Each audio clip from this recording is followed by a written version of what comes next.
Tügüm Sanat Uyuşmasining o'zgacha ko'rgazmasi. 2024-yili 6-oktyabr tushdan keyin İstanbul Fatih rayonidagi Naslshoh Sultan Kültür Merkezi odam bilan liq to'lgan edi. Uyg'ur madaniyatining tipik o'rnaklari aks etib turgan ko'rgazma saloniga zamonaviylik bilan an'anaviy madaniyat bir gavdalashgan har xil asarlar va buyumlar qo'yilgan edi. Bu ko'rgazma Tügüm Sanat Uyuşmasi tarafidan o'rinlashtirilgan bo'lib, bu ahamiyatli faoliyatni Uyg'ur Projekti fondi iqtisodiy jihatdan qo'llagan. Tügüm Sanat Uyuşmasi İstanbul'da oliy maktablarda o'qiyotgan 8 Uyg'ur yoshdan tarkib topgan bir yosh va ilg'or organ.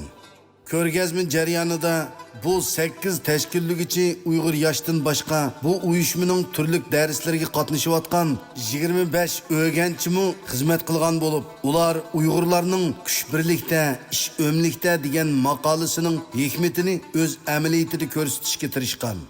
Ko'rgazma tushdan keyin soat 2lar bilan boshlangan bo'lib, ko'rgazmaga mo'lchardan ko'p odam qatnashgan va bu faoliyatni qaynam toshqinlikqa cho'mdirgan. Ko'rgazmada 30 atrofida o'rganchining 2 oylik kurs jarayonida sizgan, yozgan va yasigan adabiy ijodiyatlari ko'rgazma qilingan. Bu ijodiyatlar rasm, hikoya, she'r, o'rnak, tonur degandek san'at asarlari va oddiy Uyg'ur qo'l hunarvanchilik o'rnaklaridan tashkil topgan. Bu asarlar 2 turga ayriladigan bo'lib, birinchi turdagilar o'rganishlarning birlikda vujudga chiqargan asarlari bo'lsa, ikkinchi turdagilar kursantlarning shaxsiy asarlari hisoblanadi.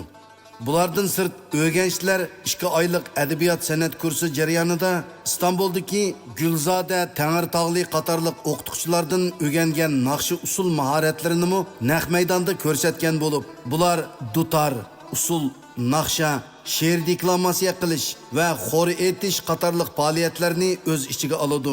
Faoliyat jarayonida Tügüm Sanat Uyuşmasi o'zining dastlabki 2 oylik faoliyatlari haqida tafsiliy ma'lumot berib, qozongan natijalarini ko'pchilik bilan o'rtoqlashgan.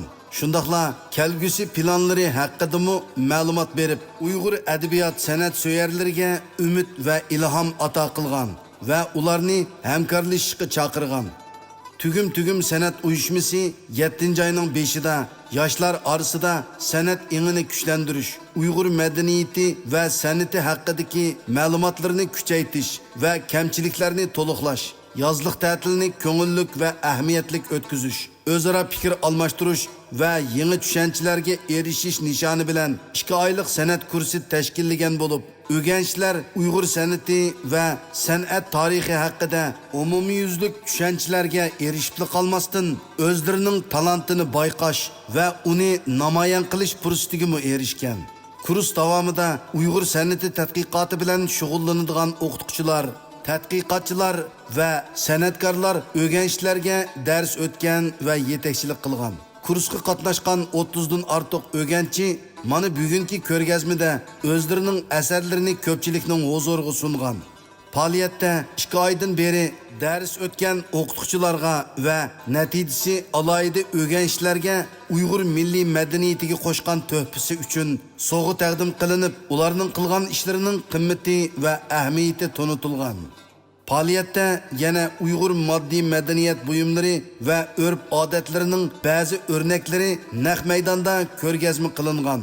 Bulardan tipik bo'lgan bir misol Uyg'ur xalqining mehmondo'stligini simvol qilgan o'rnak Uyg'ur uyi va dasturxoni tayyor qilinib, qatnashuvchilarni ularning mehmon kutib olish qoidalari bilan qarshi olgan va shu orqali qatnashuvchilarni Uyg'urlarning uyiga mehmonga kelgandek ta'sirotga keltirgan.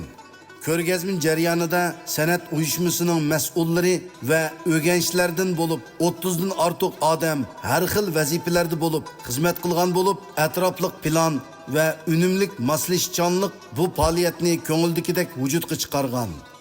Ko'rgazmaga Uyg'urlar va turk qarindoshlardan bo'lib 300 dan ortiq kishi qatnashgan bo'lib, ularga choy, qahva va tatliq turumlar sunilgan. tügüm sanat uyuşması teşkilligen 2 aylık sanat kursida o'qituvchi ve o'quvchilarning leksiyalari, fikir sohbetler, meşik ve oyunlar, sanat analizi ve amaliy meşikler orqali Uyg'ur o'rganishlarning sanat tushunchasi ve qizg'inligi zo'r darajada yuqori ko'tarilgan bo'lib, Uyg'ur san'atkorlardan Saniya Imin, Muqaddas Mijit, Mahmudjon Uyg'ur o'g'li qatorliqlar bevosita dars o'tgan va yetakchilik qilgan. Ko'ngil ichish bilan o'rganish, milliy madaniyat bilan zamonaviylik, san'at bilan tafakkur putuqliq birlashtirilgan bu xil o'qitish shakli orqali tügüm sanat uyuşması Uyg'ur madaniyatining axloq va san'at birlashgan o'zgichiligini va ustunligini namoyon qilib qolmasdan Uyg'ur ma'rifi uchun va o'z madaniyatini saqlab qolish uchun kurash qilayotgan Uyg'ur millati uchun go'zal bir o'rnak yaratdi.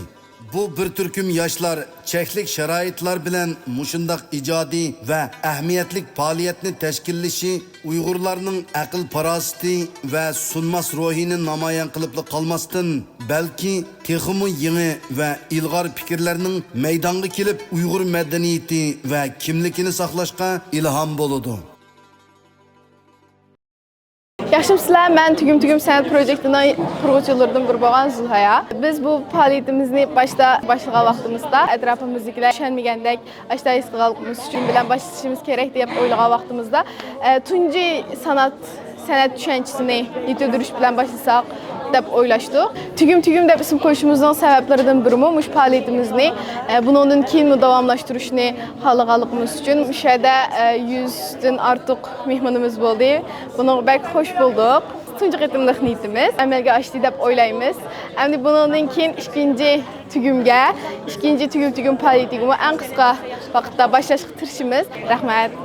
Biz bu tügüm sanat programmasını başlaşını niyet kılıb 5-6 ay bo'lib qoldi asli. Özra aramızı paranlaşıp bundan keyin bizim Pallo Yoshlar Merkeziga yetkizib, shular bilan bir qator ularninki ma'qulligini qilg'ich bo'lgan jarayon bir 2 oy jarayon o'tib qoldi. Hozir biz bu programmaga bevosita qo'ltiq ishlayotganda 2 oy bo'libdi hozir. Bu 2 oy jarayonida hozir biz guruhda 8 bola bevosita xizmat qilyapmiz.